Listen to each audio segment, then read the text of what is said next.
제23강 23강은 하나님의 신비란 무엇인가?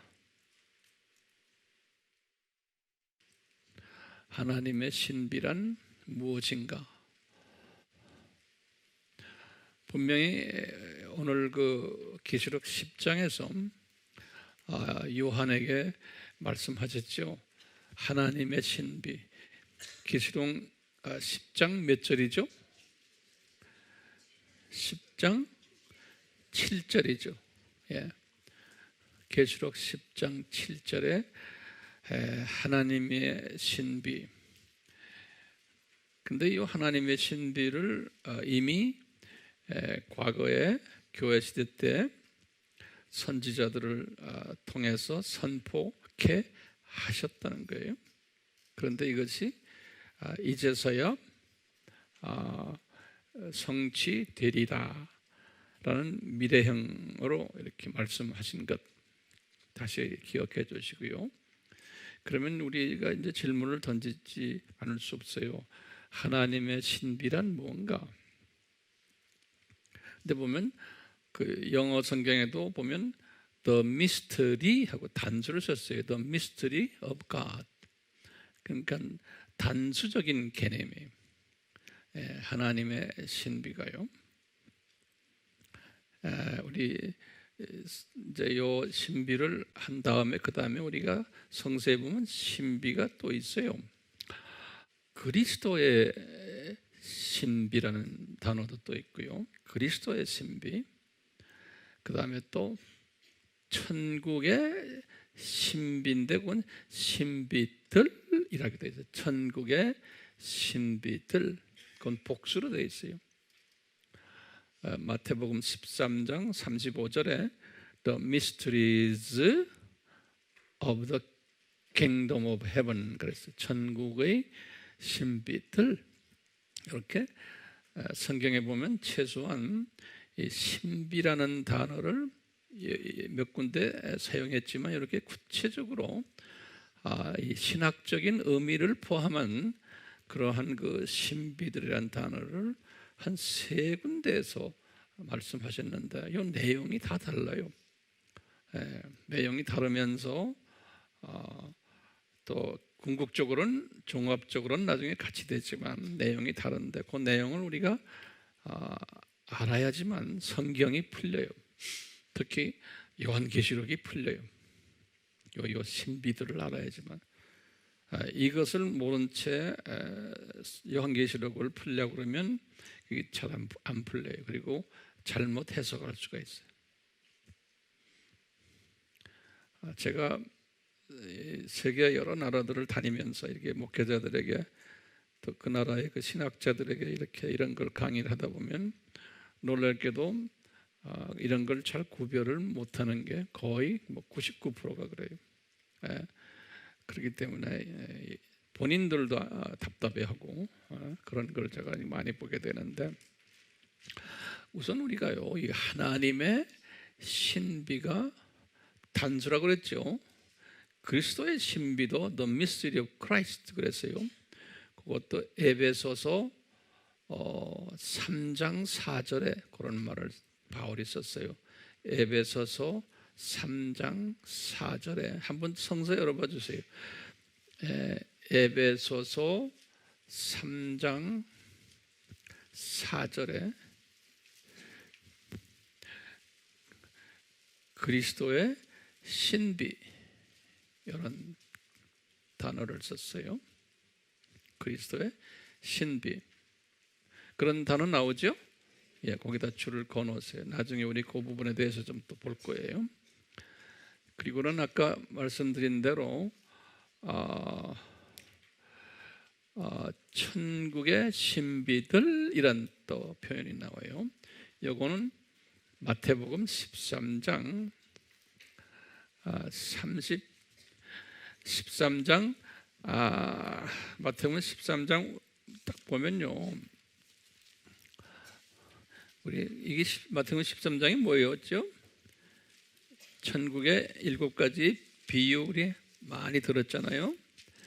그래서 이제 마태복음 13장 거기에 이제 11절에 보면 천국의 신비들이라는 단어 거기 나와요. 거기다 줄을 그어놓으세요. 13장 11절.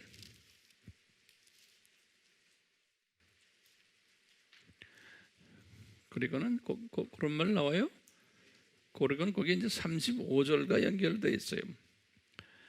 이 신비들이 세상의 기초가 놓인 이래로 감추어져 있다는, 신비들은 항상 감추어졌다는 단어를 써요. 성서에서는요.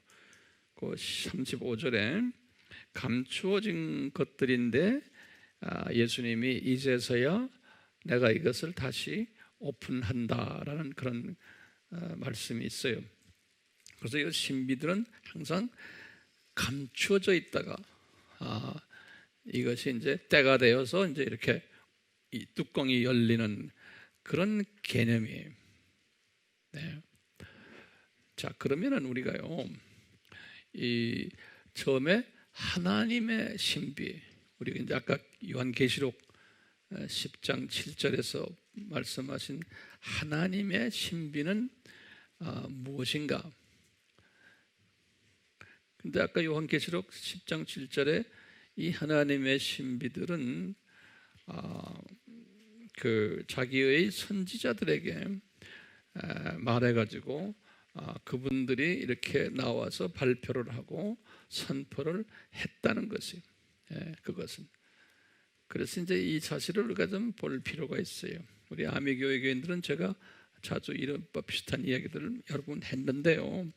근데 이제 하나님의 신비는요, 하나님의 신비는 여기에 창세 전이라고 좀 쓰시겠어요? 예, 이 창세 전에 여기다 영원 세계라 쓰시고 영원 세계라고 쓰시고, 창세 전에 우리 알다시피 창세 전에 그 예수님의 십자가 사건을 예정하신 것 알죠? 그 여기다가 예수님의 이 십자가 사건이 십자가 사건을 예정하신 거예요. 이것은 우리 알다시피 여기 아담 타락이에요. 아담 타락 때는 여기 창세기 3장 15절, 이것을 우리가 무슨 에반겔리온 그랬어요? 프로토 에반겔리온. 입을 열고 이제 자꾸 하세요. 프로토란 말은 처음이란 소리예요. 첫. 에반겔리온은 복음이란 소리. 첫 복음. 예.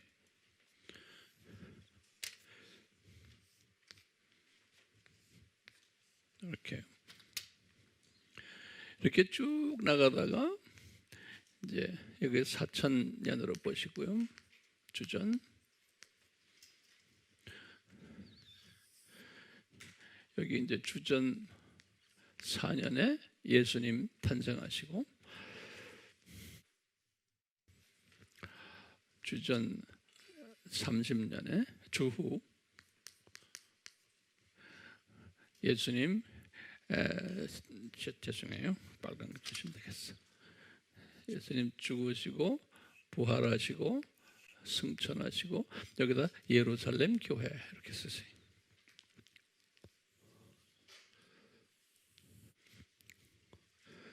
제가 빼먹었는데 여기 AD 5년에 바울 출생, 거기다 AD 5년에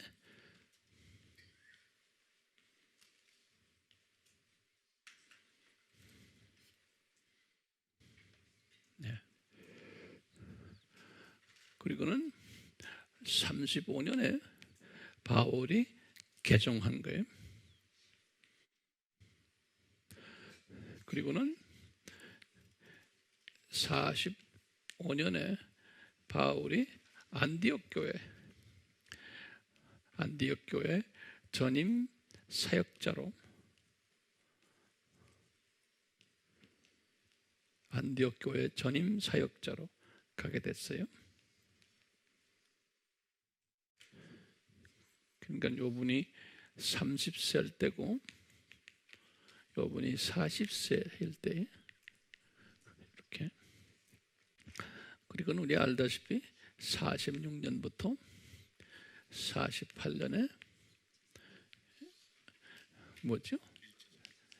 1차 선교 여행이죠. 우리가 알아도 이걸 수천 번 하셔야 돼요. 저도 수천 번 했어요. 요 49년에 무슨 일이 일어났어요? 이제 이분이 갈라디아서를 썼죠. 첫 갈라디아서. 또 49년에 누가 뭘 썼어요? 야고보서를 야고보서.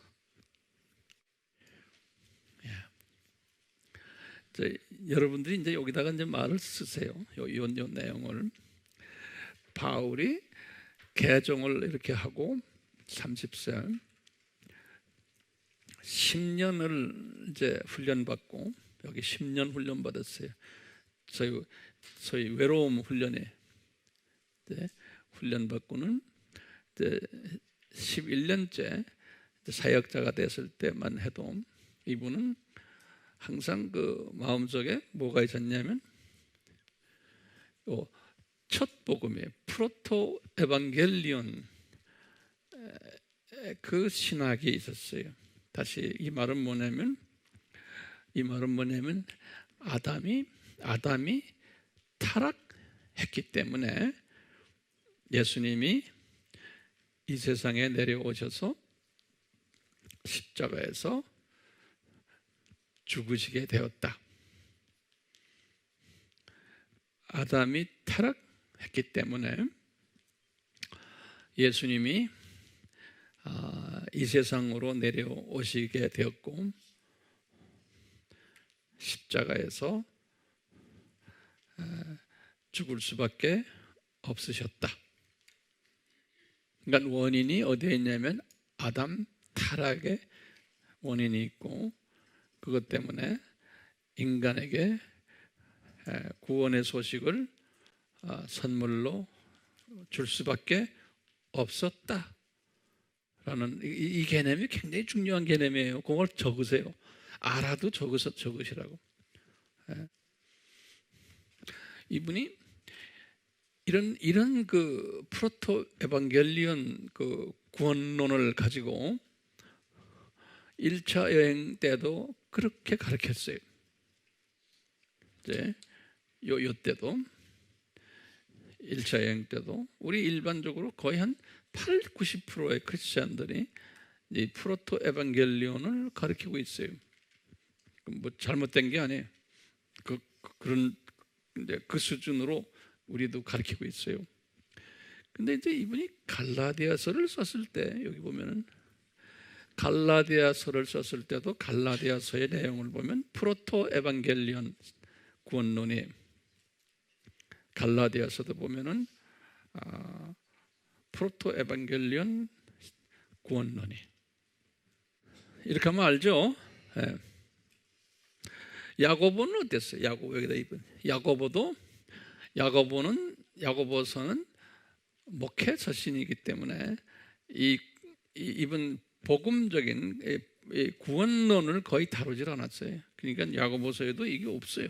프로토 에반겔리온이, 그러니까 PE 없다고, PE가 없다고 이렇게 놓으면 돼. 동그라 그거 노. 이거는 프로토 에반겔리온을 이분은 아예 그걸 가르쳤고, 야고보서는 그 구체적인 그 복음서는 아니었어요. 자, 이제 그랬죠.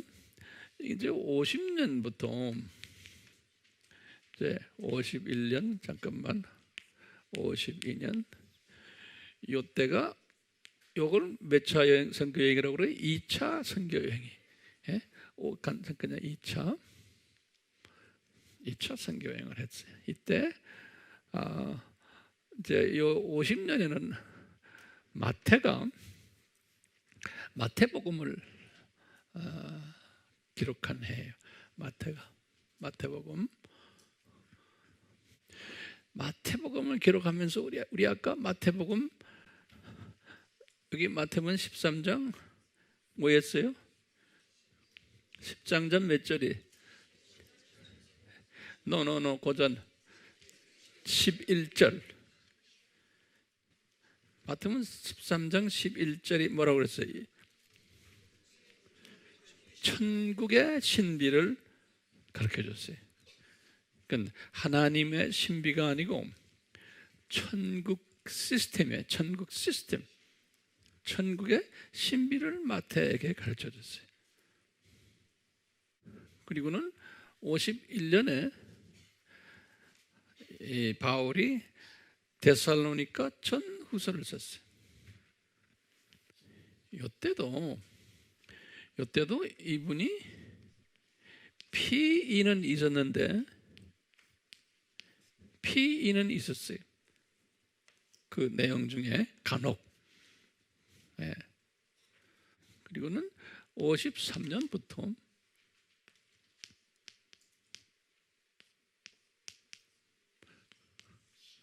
3차 선교 여행을 했어요. 이때 알다시피 55년에 뭘 썼어요? 이분이 고린도 전후서를 썼어요. 고린도 전후서를 쓰셨을 때 이분에게 새로운 구원론을 가르쳐 줬어요. 이게 뭐냐면 여기 고린도전서 2장 7절에는 바울이 깨달았기를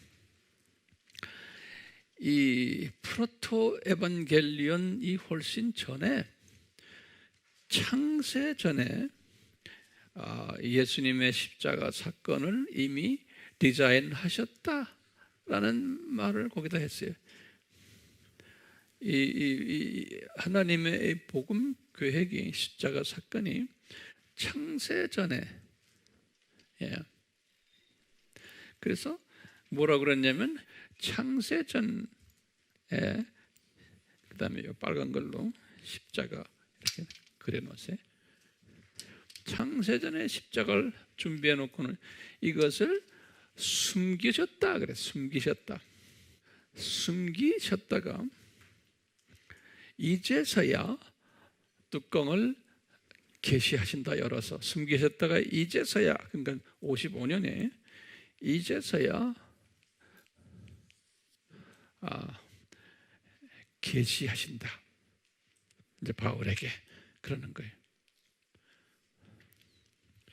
그러니까 바울이 개종해서 딱 20년 후에 새로운 복음 여기다 써서 개종 후 20년 후에 이것이 곧 뭐냐면 이것이 하나님의 신비라는 거예요.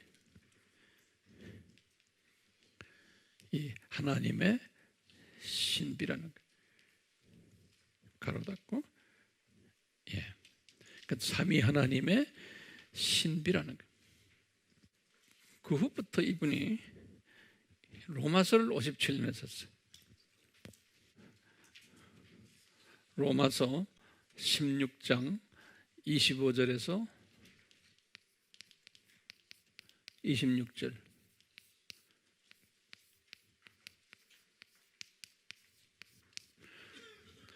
똑같이 로마서 밑에다가 쓰셔야 돼요. 똑같이 창세전에 십자가 예비하셨다가 하셨고 숨기셨다가 그냥 숨김 또 계시 그러면서 이 신비를 그때 이게 하나님의 신비라는 거예요.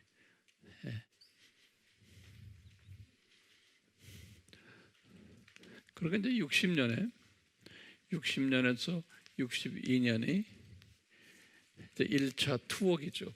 이분이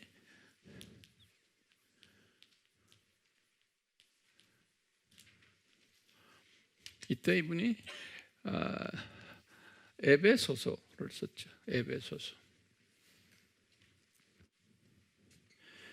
에베소서 쓰실 때 에베소서 1장에 보시면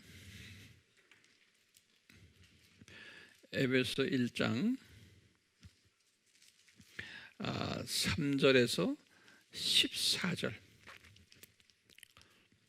보면 같은 이야기예요. 에베소서 그냥 그대로 놔두세요. 그리고 두 번째 골로새서를 썼을 때도 마찬가지.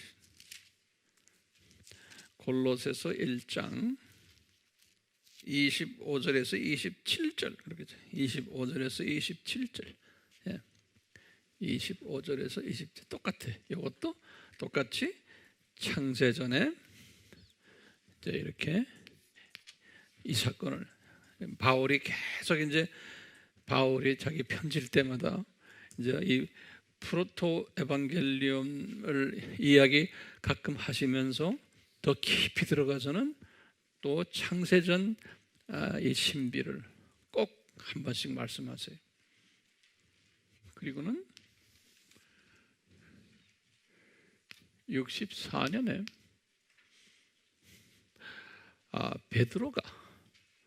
베드로 전서 후서를 썼어요. 이때 베드로 전서 1장 19절에서 20절에 똑같이 요 말씀하셨어요. 베드로가. 그리고는 그 말씀하시고 베드로가 순교했어요. 그리고는 67년에 바울이 마지막 편지 디모데 후서를 썼어요. 디모데 후서 1장 9절에 똑같이 창세전에 예수님의 십자가를 계획하셨다고 딱 말씀하시고, 그리고 68년에 바울이 순교했어요. 그 다음에 70년에 이스라엘이 패망하고 성전이 무너졌어요. 제가 예전에 이거 다 설명하면서 했지만 안 들은 분들도 여기 많이 앉아 있기 때문에 우리 알다시피 이제 주후 30년에 이제 예수님이 이제 십자가 사건이 있었지만 주후 26년이 또는 26년 또는 27년이 예수님의 공생의 시작이에요. 공생의 시작인데 이때 베드로를 만났거든요. 그러니까 이 베드로는 예수님을 주후 26년에 만났다고 보시면 돼요. 26년에 베드로는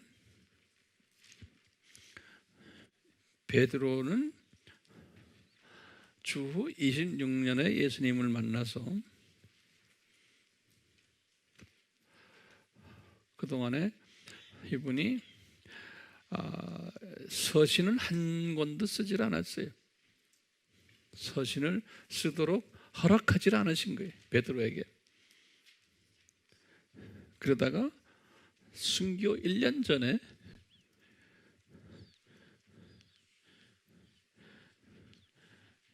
(64년에) 그러니까 64 빼기 26 하면 8 30 예수님 만나고 38년 후에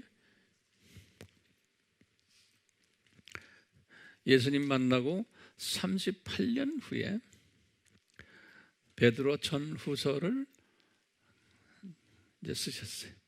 베드로 전후서를. 이때 베드로에게 이 하나님의 신비를 여기다 이때 베드로에게 이 하나님의 신비를 가르쳐 주셨어요. 그런데 이전까지만 해도 베드로에는 PE를 중심으로 PE란 거 알죠? PE를 중심으로 구원론을 가르쳤어요. 이 말은 뭐냐면 아담이 타락했기 때문에 예수님이 세상에 오셔야만 됐고 우리의 죄를 위해서 십자가에서 죽으시게 됐다. 이렇게 된 거예요. 요새도 많은 가르치는 분들 중에서 예수님이 이 세상에 오신 것은 사탄을 멸하기 위해서 오셨다라고 가르치는 그룹도 있어요. 그 그룹이 무슨 그룹인지 아세요? 우리 어디에 김기동 목사님 뭐라 불러요? 그쪽 신학이 그래요. 그쪽 신학이 이 스타팅부터 다른 거예요. 뭐냐? 예수님이 이 세상에 오신 것은 사탄을 멸하기 위해서 오셨다. 이건 기독교의 아주 지엽적인 가르침이에요. 이건 주 가르침이 돼서는 안 돼요. 이 말은 뭐냐면 예수님과 사탄과 싸움하기 위해서 예수님이 오셨다 이거예요. 그게 맞는 말이에요? 아니에요. 예수님을 한참 내려도 한참 밑으로 내려놓는 거예요. 사탄과 같은 동격으로 해서 싸움하시라 내려오셨다는 거예요. 그렇기 때문에 귀신 내쫓아야 된다. 그래서 하루 눈만 뜨면 귀신 내쫓는 거예요. 그게 크리스천 라이프가 아니에요. 그건 주님의 뜻과 너무나 떨어진 가르침인데 이제 아직도 그런 분들이 많아요. 그래서 이제 이걸 여러분들이 깨달으면 이런 문제들이 풀려요. 여기 보세요. 베드로가 바울의 편지들을 통해서 어느 정도 이 하나님의 신비예요. 이 하나님의 신비를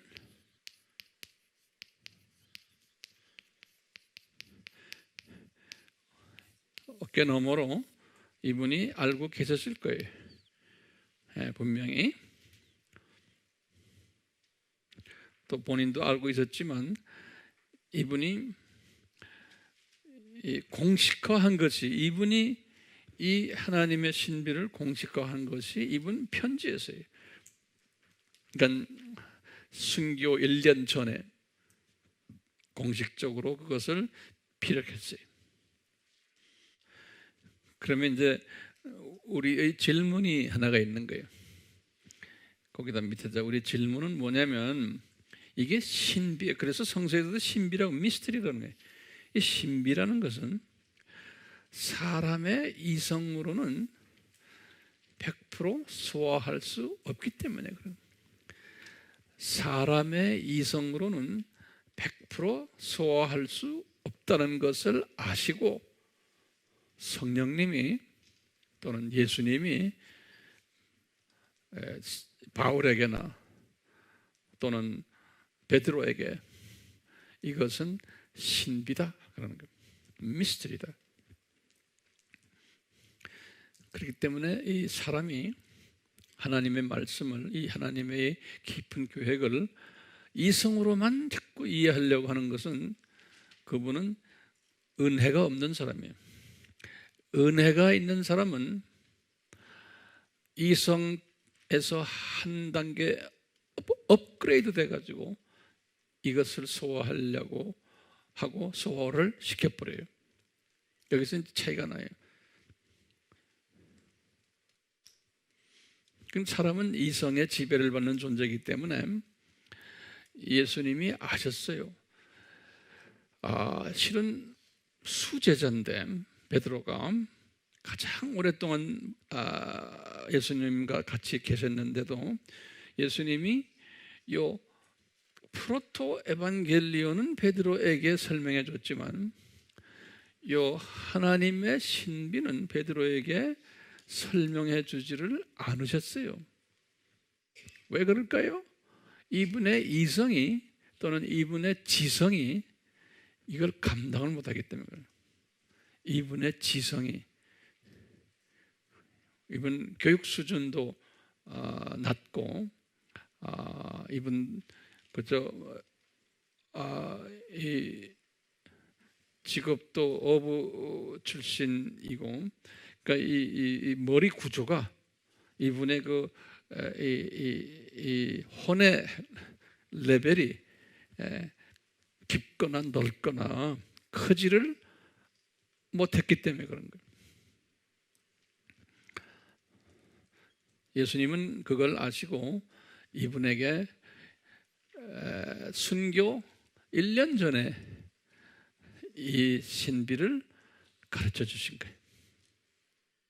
순교 1년 전에. 여기 앉아 있는 분들은 이 신비를 이야기를 할 때 그냥 쉽게 수용을 한다면은 복 있는 사람이에요. 복 있는 사람 플러스 이 혼의 수준이 그래도 괜찮은 사람으로 보고 있어요. 그런데 이제 여기 나중에 여러분들 테이블 토의 하실 때 이걸 가지고 자꾸 토시 달고 이러면 그걸 가지고 절대로 서로 다투시면 안 돼요. 이분은 이 정도 수준이구나 이렇게만 알고 그 자체로 복을 내려주세요. 절대로. 근데 여기 지금 반면 바울을 보세요. 바울은 우리 보지만 약 10년 후에 예수님을 만난 사람이에요. 베드로보다. 그렇죠? 그 위에다 저 위에다 그냥. 바울은 베드로보다 10년 후에 예수님을 만난 사람. 그런데 이분은 여러 가지 혼의 수준이 베드로보다 더 넓고 깊고 높고 길고 이제 혼의 규모가 달랐던 사람이. 그렇기 때문에 이분이 이 프로토 에반겔리온도 금방 받아들였어요. 그리고 이걸 외치다가 이제 어느 정도 때가 되어서 이제는 요 하나님의 신비도 가르쳐 준 거예요. 개종 20년 후에. 그러니까 개종 20년이라고 해서 그냥 개종 20년이 아니에요. 이분이 그 20년 동안 보세요. 1차 여행, 2차 여행 하면서 교회 개척 많이 하고 소위 아카데믹하게도 공부를 많이 했지만 필드에서 현장에서 경험을 많이 한 이러한 사람이에요. 예수님을 위해서. 그리고 매도 많이 맞고 여러 가지 어려움을 통해서 그래서 이제 어느 정도 훈련을 20년 동안 한 후에 다시 말하면 책상에서만 앉아 계셨던 분이 아닌 거예요. 이제 됐다 하니까 예수님이 이분에게 요 하나님의 신비를 가르쳐 주신 거예요. 그 후부터 이분의 편지는 계속해서 하나님의 신비를 꼭 로마서 같은 데는 굉장히 중요한 하나님의 말씀 안에 로마에 있는 세계 최고급 교육가들과 로마에 있는 권위자들, 권력자들 이런 사람들에게 기독교를 소개한 책이 로마서예요. 그러니까 이 기독교의 아주 핵심 교리들을 이제 설명해 준 것이 로마서거든요. 우리 알다시피 이 바울의 그 제자들이 몇 명이었어요? 두라노서원에서 한 100여 명 정도 됐는데 그 중에 한 30여 명을 졸업시켜서 어디를 보냈어요? 로마로 보냈어요. 그래서 로마에 가서 이분들이 주 55년이에요. 로마에 가서 이분들이 이제 교회 개척을 여기저기서 하는 과정 속에서 바울 선생님에게 부탁하시는 거예요. 선생님, 로마의 이 지식인들이 기독교의 교리를 제대로 좀 알고 싶어 합니다. 그러면 질서 있게 좀 기독교의 교리를 좀 하나 좀 만들어 보십시오. 그게 만든 게 로마서예요.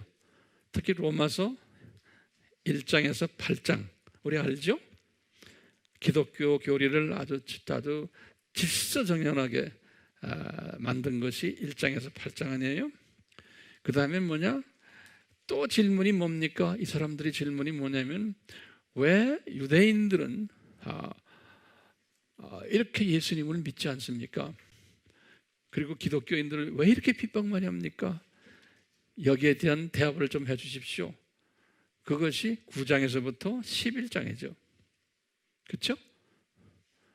로마서가 이렇게 되는 거예요, 조직이. 그리고 나머지 12장부터 이제 15장까지는 크리스찬이 어떻게 살아야 된다라는 이제 말씀이고, 그러면 16장 마지막 결론으로 이분들에게, 자기 제자들에게 하는 말이 너희들 이 하나님의 신비 이거 다시 한번 깨달아라.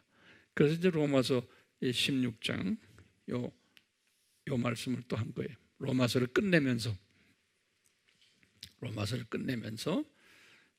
그러니까 바울은 꼭 필요할 때마다 자기의 제자들에게 요 하나님의 신비를 말하는데 꼭 이렇게 하나님의 신비는 창세전에 십자가를 준비하셨는데 이것을 감춰두셨다가 때가 되어서 이것을 이제 뚜껑을 여는 그 계시를 하신다. 계시란 말이 뚜껑을 열었다는 거예요. 감춰뒀다가 그래서 이제서야 우리가 이것을 깨닫게 됩니다 라는 말이에요.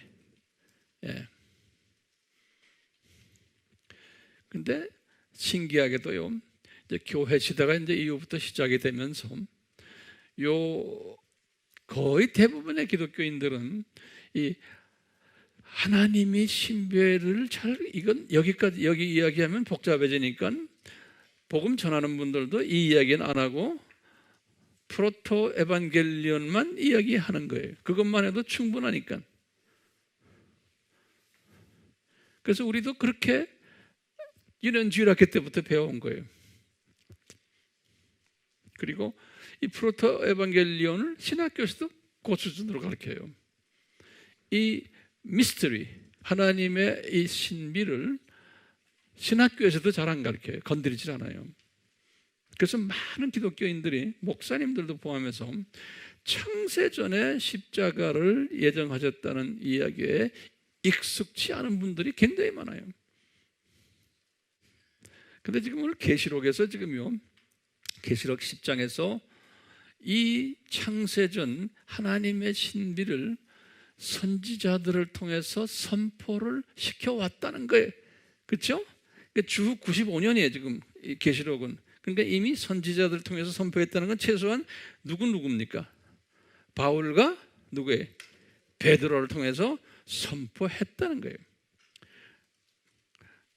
그 내용을 자세하게 이야기는 안 하지만 선포해 왔는데 이제는 때가 되어서 이것이 마무리될 때가 왔다는 거예요.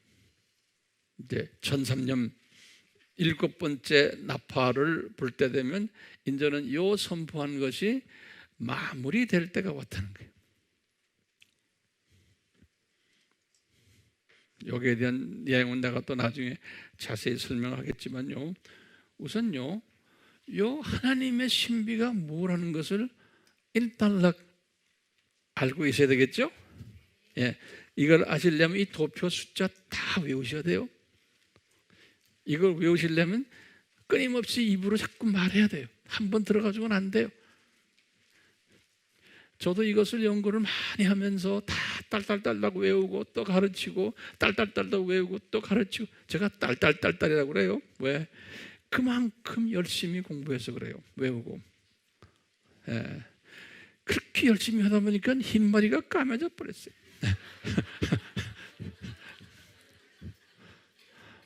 하세요. 이제 지금부터 이제 테이블에서 또 하세요. 이거 자꾸 하셔야 돼요.